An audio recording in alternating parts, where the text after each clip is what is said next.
So, as we head into this fall, I'm really excited to be inviting applications for my next level nonprofit program.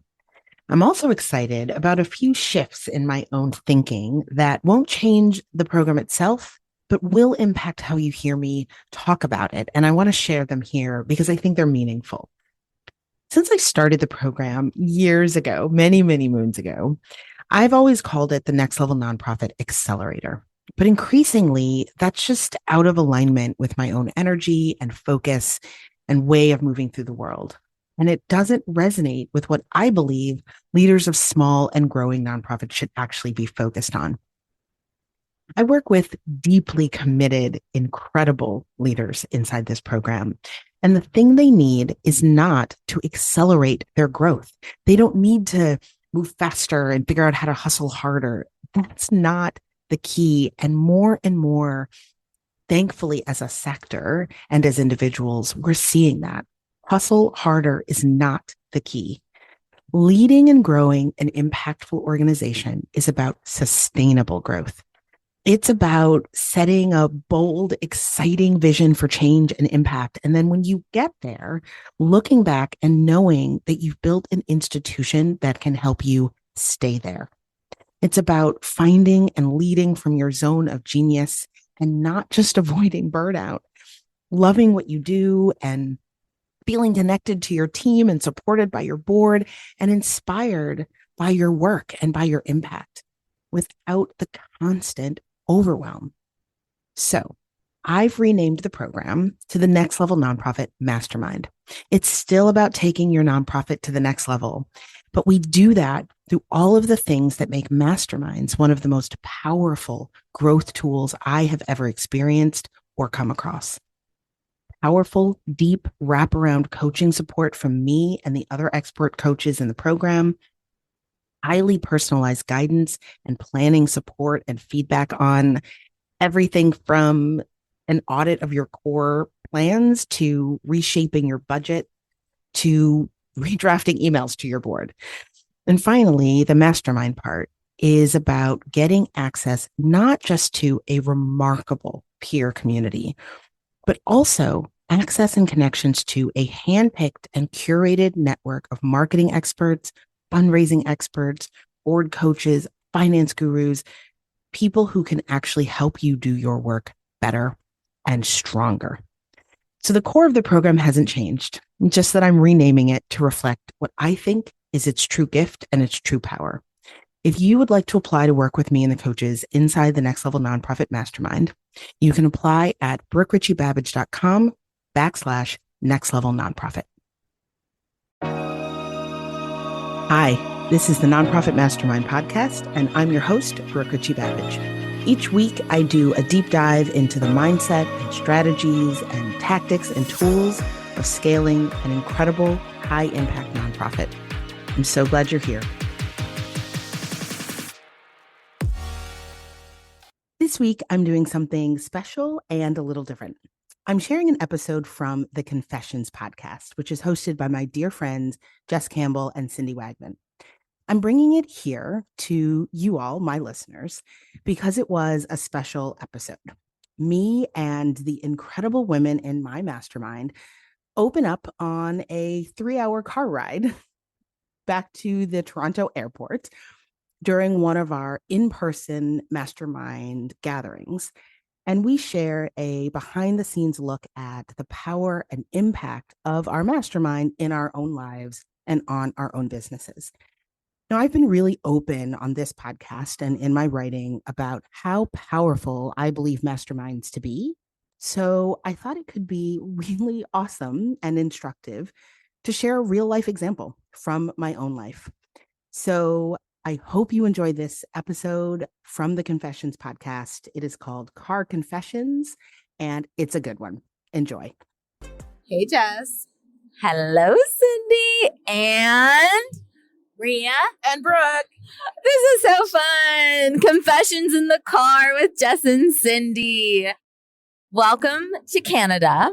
At the time of this recording, we are driving to the Toronto airport after the four of us have been peer masterminding for the last several days in Cindy's home country. It's been such a joy to get to see a piece of her life.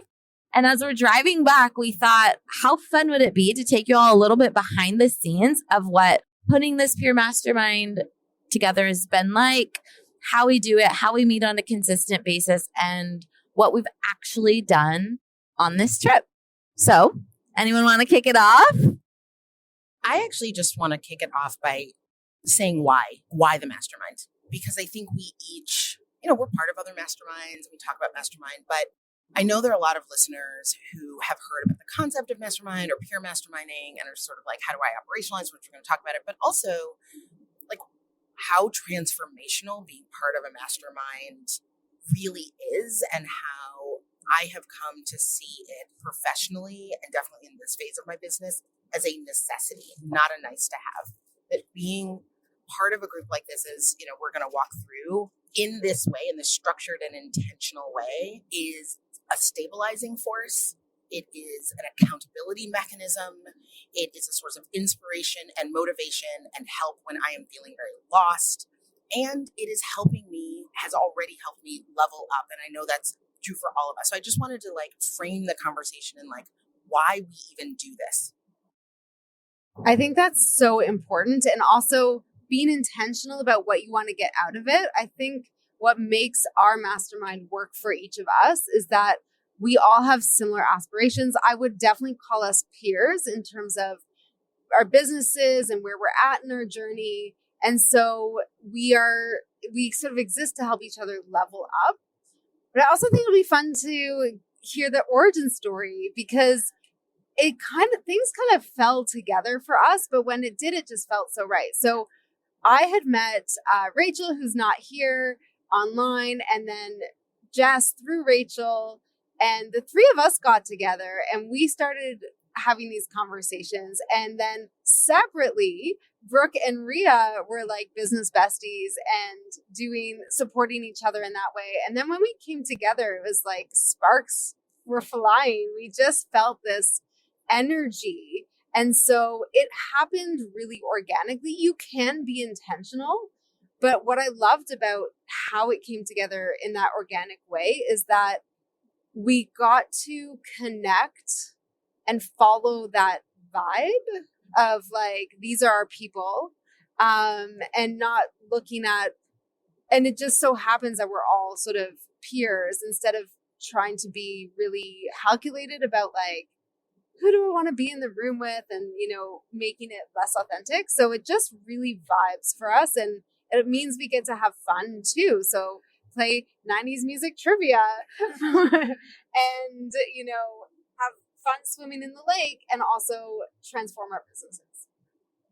You want to say something?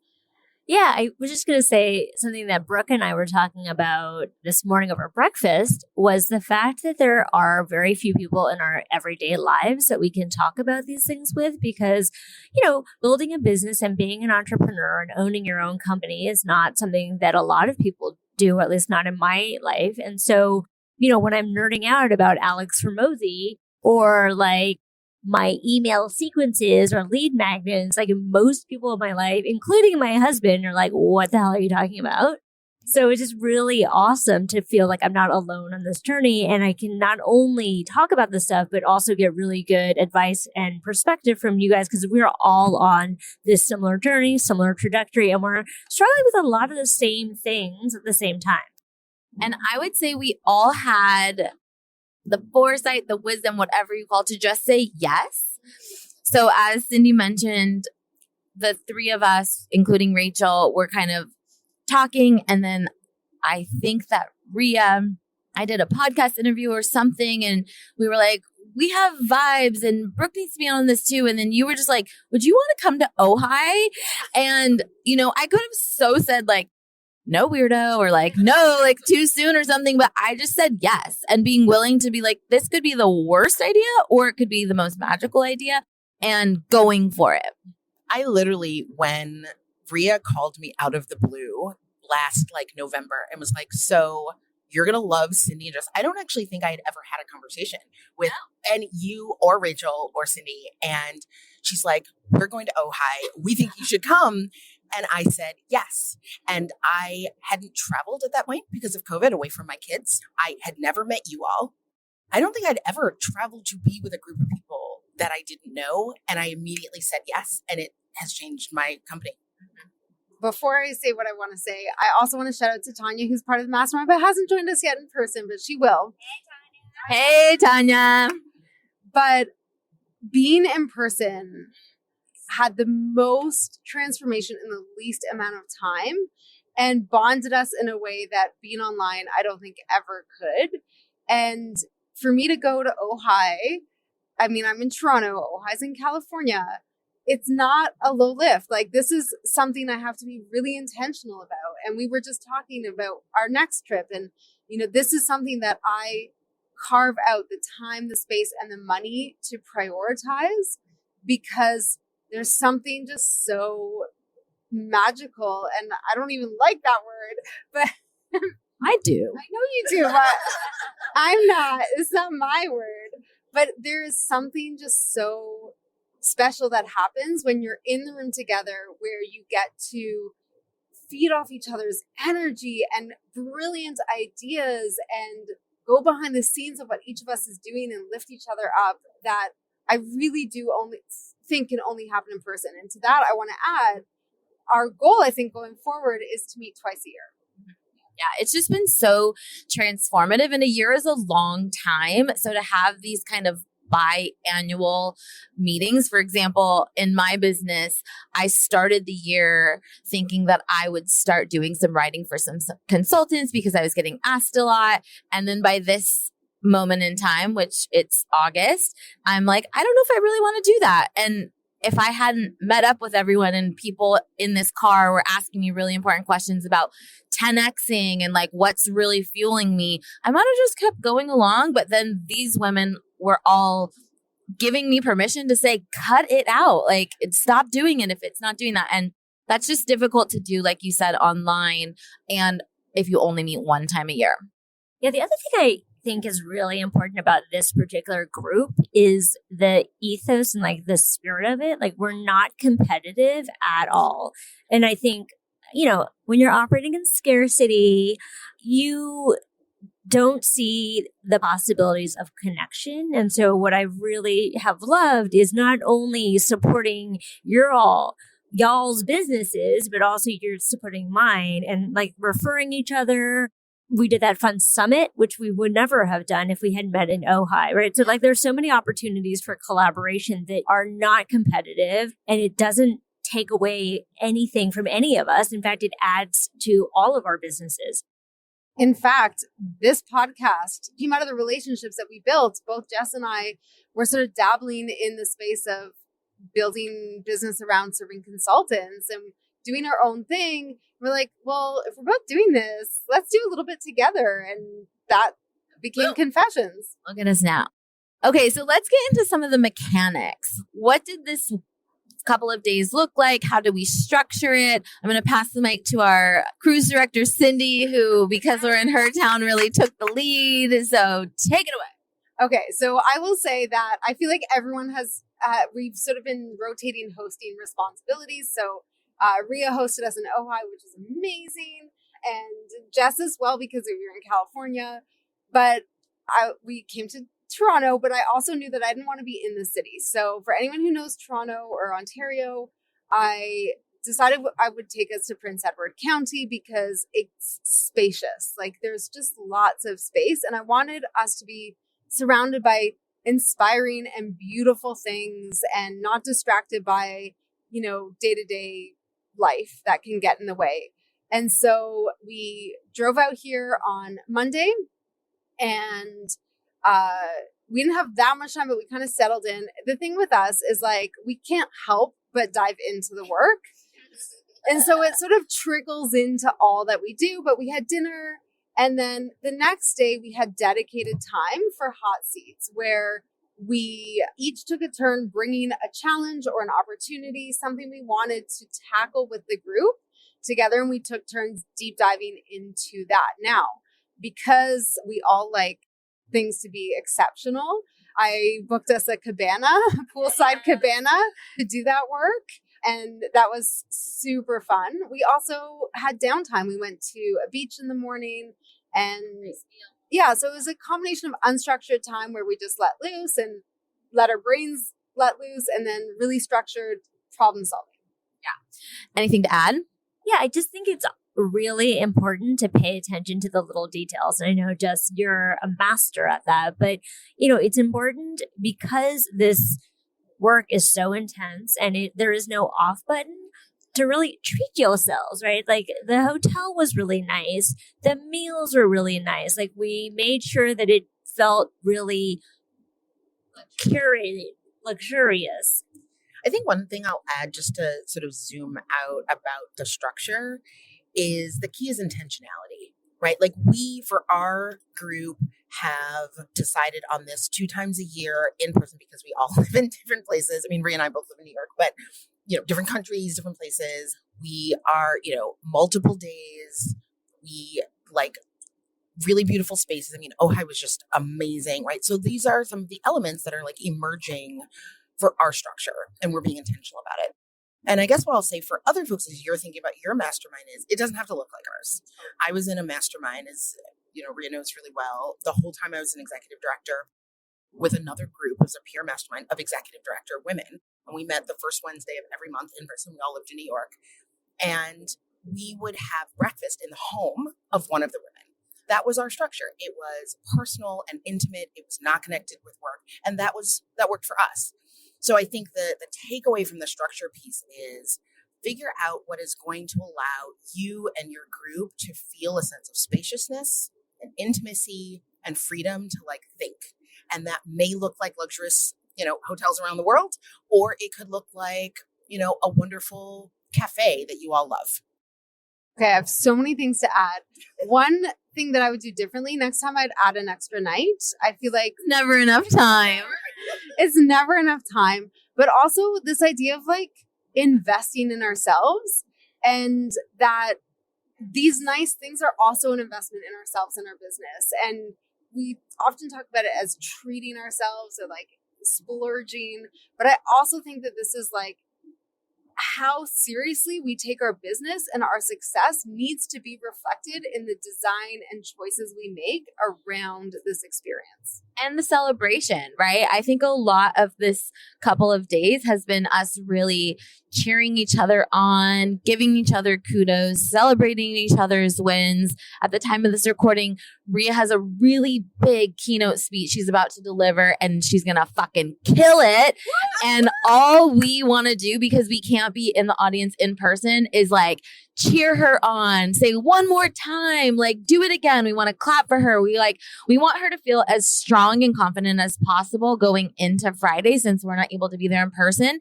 And like, I'm just like, what a gift that this is all timed out right like now, And so I think having a space and having the time to do the work, but also to have those celebrations is really, really important. The one thing I think is really important too, and we've all talked about it in various ways, is that all of us collectively have really invested in ourselves and our business. Like we've probably spent 6 figures on our businesses, either coaches, masterminds, courses, whatever, all of the things. And so I think what I appreciate about you ladies is that you understand that in order to up-level, you have to invest the time, the resources, the money, the attention. And so I just really want folks listening to hear this, that you can't cheap out on it, right? You're going to pay one way or another. What is it you say? You're going to either pay in time or money. And I think all of us are not afraid. Like, what do they say? Scared money don't make money. Like, we're not afraid to spend money to make money. So I have a question for the group. I would love each of us to share 1 or 2 things that we think are the reason why this mastermind works, or what is important in an effective mastermind.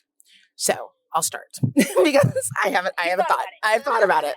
So I think that trust and a willingness to be vulnerable are critical.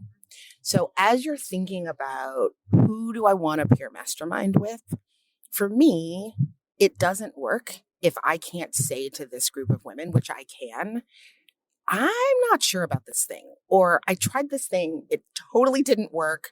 Help me reverse engineer what I did wrong, or I want to try this thing. What do you think?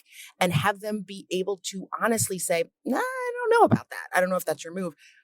Just as much as we cheer one another on, I think for it to be effective and for you to get real value, this has to be a group where you can show up fully and test ideas and be vulnerable enough to say, I don't know, I can't figure it out, help me.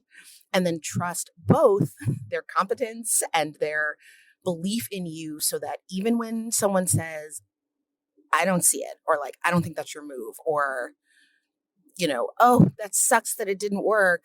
We'll try it again next time, that you can receive that as the support that it is. I think without those two things, it doesn't work. I would so underline, like double score, circle with a red pen. And I would say that's also why gathering in person is so valuable, because we now all have the stories, the context, the background to really offer strategic and helpful advice to one another that would be really hard if you didn't have that. For example, people know that I'm a quick start. People in this car know that I'm an activator. People know that like trying to pin me down to do one thing for the rest of my life, I'd rather die.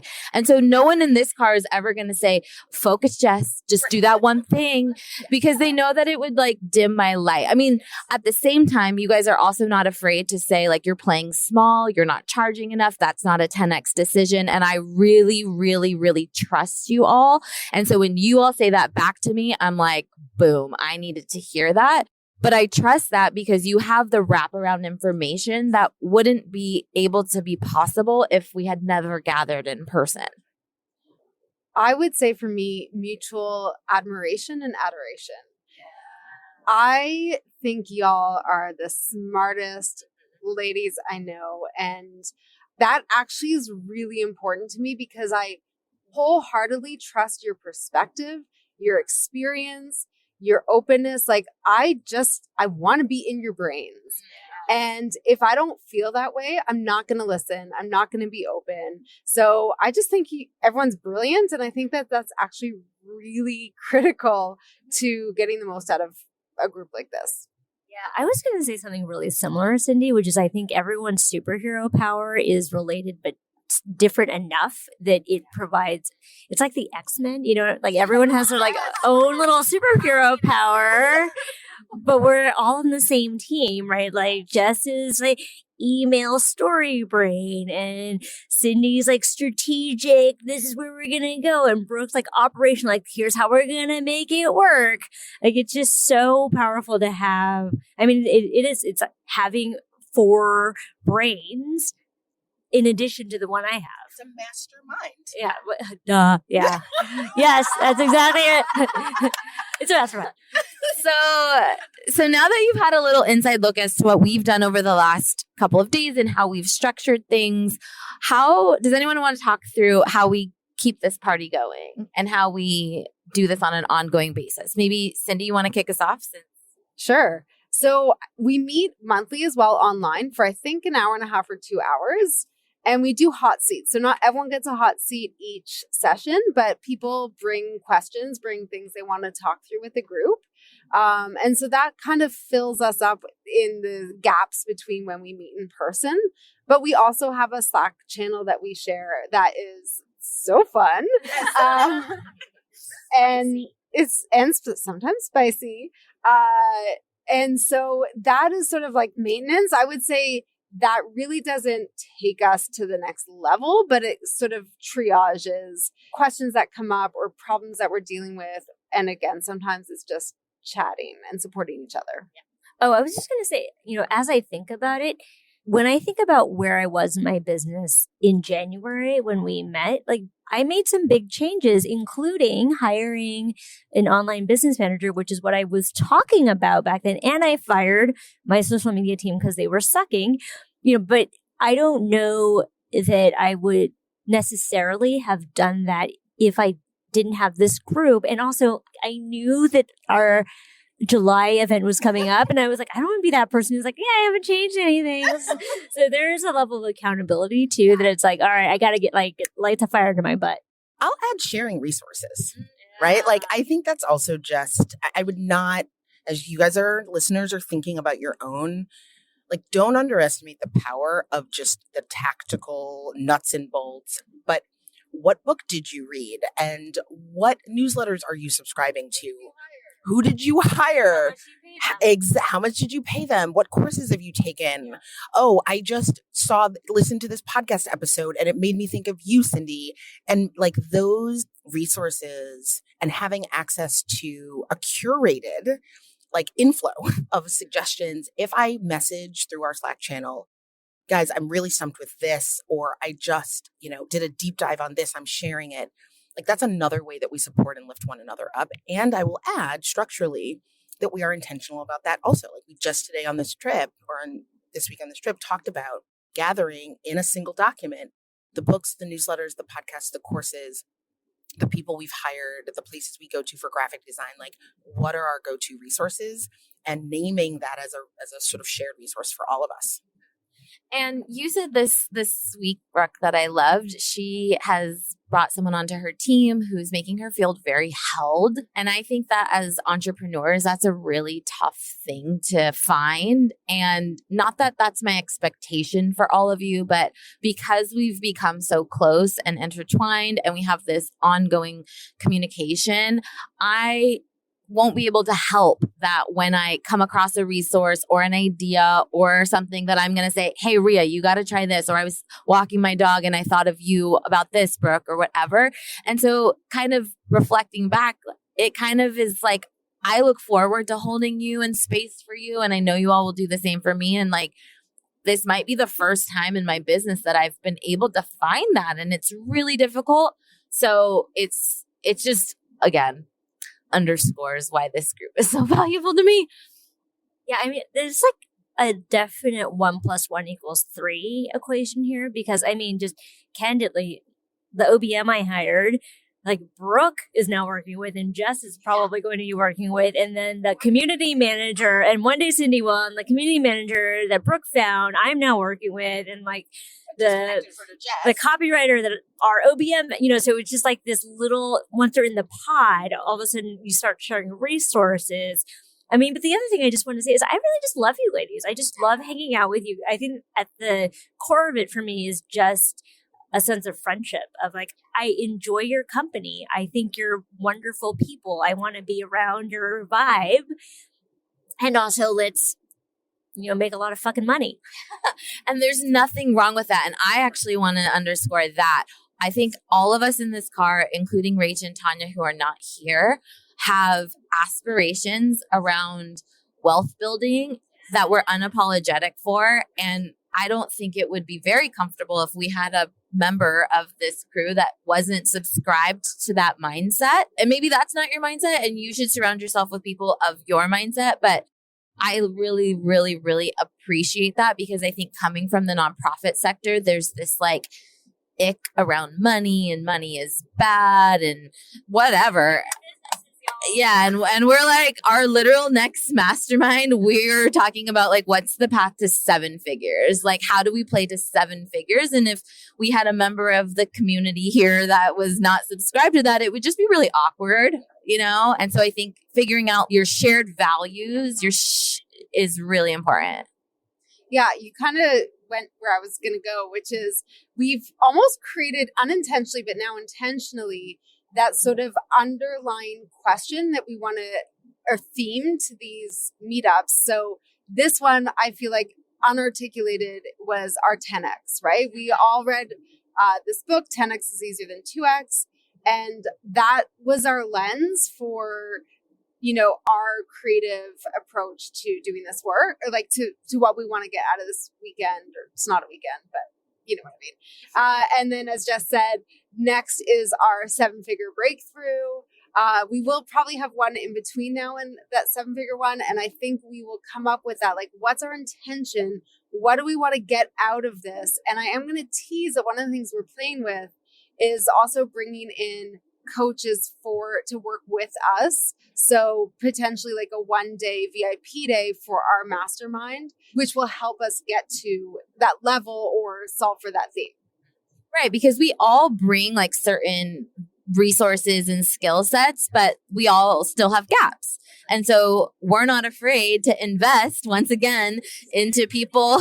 No, it doesn't. And to invest in coaches and teachers out there that are 5, 6, 7 steps ahead of our collective businesses to show us the path. And I hate to be cheesy, but it reminds me of that African proverb. Like, if you want to go fast, you go alone. If you want to go far, you go together.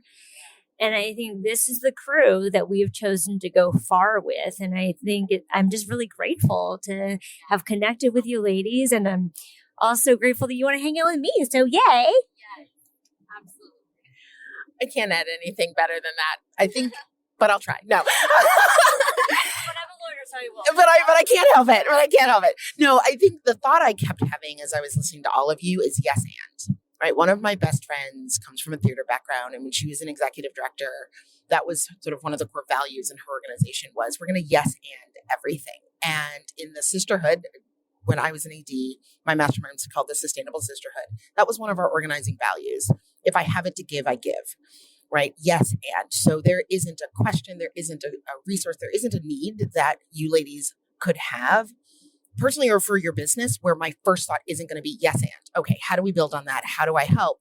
And I think irrespective of what the shared values or intentionality or goals or structure are that the listeners come up with for their mastermind, there are really 2 underlying pillars that I think have to be in place. One, and you spoke to this, Cindy, the investment, and Rhea talked about this, like you have to see that taking the time and spending the money to be in person, to do this is an investment and that it's worth it. And then the second, I think, is yes and, right? I think that underlies all the resource sharing we're talking about and the good feelings and the trust. That all comes from a building together mentality. And it's more fun. Like business is way more fun this way, and I know so many of us working for ourselves or like in our home office working by ourselves. And listen, the introvert in me kind of loves that. But when you're having a bad day or you receive some bad commentary or you have some disgruntled negativity and you just really need someone to bounce back to you that like, no, you're on the right path. You're making the right move. It's all good. You're good. It's just priceless. And so, yeah, to just echo what you said, Rhea, I'm just forever grateful that we all found each other and we like are committed to coming together. Can we just last thing? And Cindy, you should have the last word, but the fact that we were sitting on a beautiful lake on a Tuesday, drinking wine. I was like, this is why we do it. Yeah. This is why we own our own businesses, because we can do whatever we want, including drinking wine in the middle of the day on a Tuesday on a lake. Yes. And one thing that was awesome about that was, and we all joked about it, interspersed through conversations about 90s movies and reality bites were, what do you guys think about monthly recurring revenue? And, I've really been struggling with this like back end of my funnel. Like it just found its way in because it's fun for all of us. Like that's another sort of shared value. Like I fucking love this. And sitting, drinking wine by a lake, treating ourselves, being in spaciousness and having the freedom to say, if I have a business thought, I'm with other people who are going to be like, yep, we're in it with you. We're there for it. So that was also just amazing. All right. Final word as we wrap it up. So part of our theme around 10X was also letting go. Yeah. Mm-hmm. And what I think I will leave you, our listeners, with is letting go to make space for what you let in. And this is such an intentional and beautiful let in that we've all created, where we've made space, we've carved out the time, we've invested in these relationships so that we can be in community and lift each other up. And so let go of what's not working. Let go of the things that are keeping you and preventing you from saying yes, and go all in with your heart and your brain and just do great things. Happy masterminding. Thank you for joining me for this week's episode of the Nonprofit Mastermind podcast. I always have so much fun doing these episodes. Definitely check out the links to all of the goodies that I mentioned in this episode. You can get that at BrookeRichie-Babbage.com/podcast for the show notes. And if you enjoyed this episode and think that you have a friend or colleague who would also enjoy, I would love if you would leave a review and share. Have a great week.